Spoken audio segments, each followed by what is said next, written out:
Intros are always the hardest for me, so basically this video is going to tell you how I got here, who I was before drug use, who I became during drug use, and who I am now. Enjoy. So I guess I should start back when I was in high school. I definitely wasn't unpopular. I also wasn't really popular. I didn't fit in with the popular clique.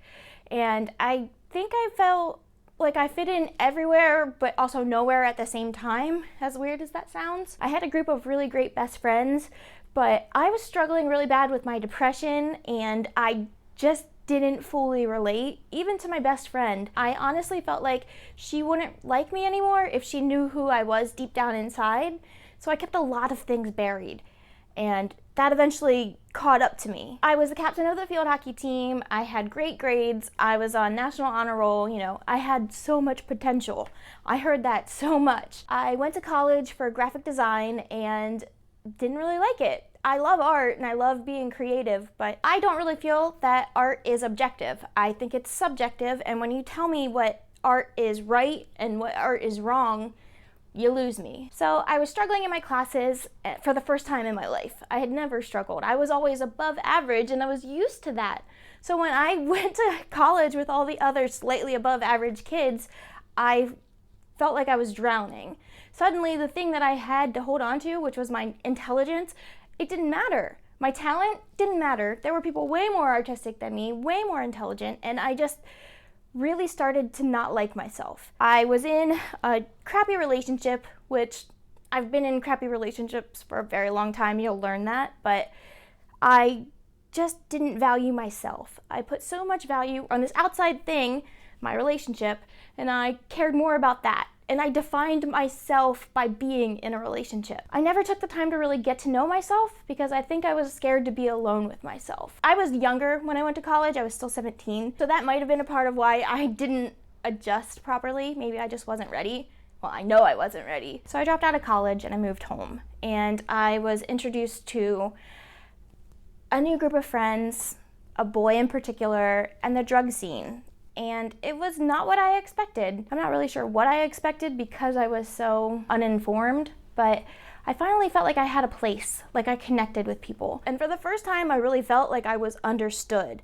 And really, we were just emotional, angsty teenagers. As time went on, I went to community college and I worked. So I had some money and I saw an opportunity to start selling drugs. I felt like I was powerful for once in my life and wanted, which is really unhealthy to be wanted because you sell drugs, but I took it. I wanted it. The popular kids were now calling me and needed me.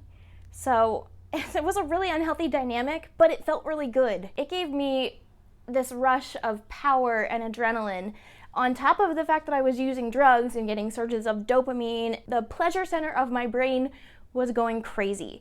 Suddenly life felt great and I was happy, and it didn't take long for that to end. When I started using drugs, I was doing coke. I sold coke. That was kind of my thing. I would use dope, maybe once a weekend, every other weekend, and I definitely felt like I can stop whenever I want. I couldn't really tell you why I was doing it so much because I really didn't like it at first. Every time I used it, I threw up, and it wasn't enjoyable. I hate feeling nauseated, and it's gross to throw up, but I did it anyway. I kept coming back, and I think that is the important part that no one talks about. When they say that you're going to become addicted after the first use, they're not exactly wrong. I kept coming back, even though I didn't like it, even though it made me sick, even though I felt nauseated and gross from throwing up. I kept doing it. But eventually I was in a car accident and I broke my pelvic bone and hip and got put on pain pills. I was on a morphine drip in the hospital and then I was sent home with pain pills. And once those ended, I wasn't ready to not have them. I felt like I needed them to continue. I was definitely addicted to them and felt withdrawal symptoms, and heroin was right there. So daily use started. And this is the point when I realized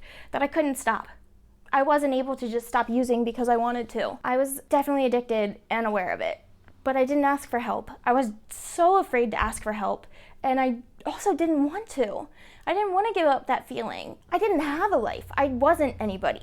I was just this shell of a person. I wasn't selling drugs at this point. I was just an addict. I couldn't purchase drugs without using them all myself.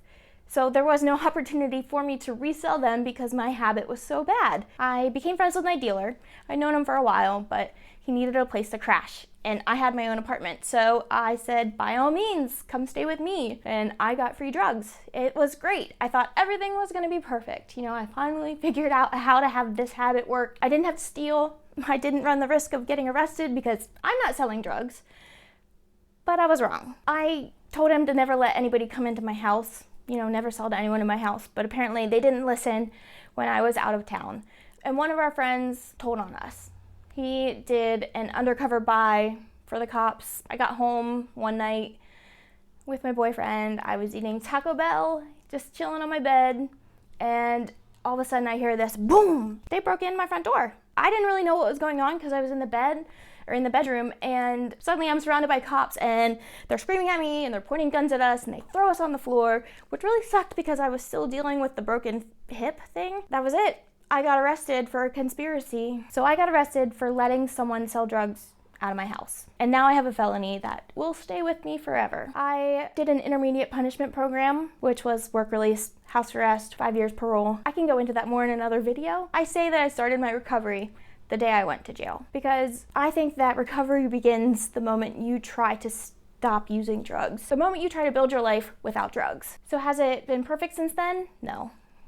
I've relapsed. But I'm definitely in a really great place now, and I will be graduating with my bachelor's degree in like 3 weeks. I can't believe it. It took me forever to get this degree, but I want to help people that are still in addiction. I want to help the children of addicts. That's what I really want to do. I want to maybe become a bereavement specialist and help the children, but I don't know. If I could go back and change anything, I don't think I would. I'm very proud of who I am today. And I think I needed to make all of those mistakes to get here. And I'm really grateful for all of the people that I met along the way and all of the people that are in my life now. None of this would have been possible without their support. So that's all I got for today. I will see you in the next video. Bye, guys.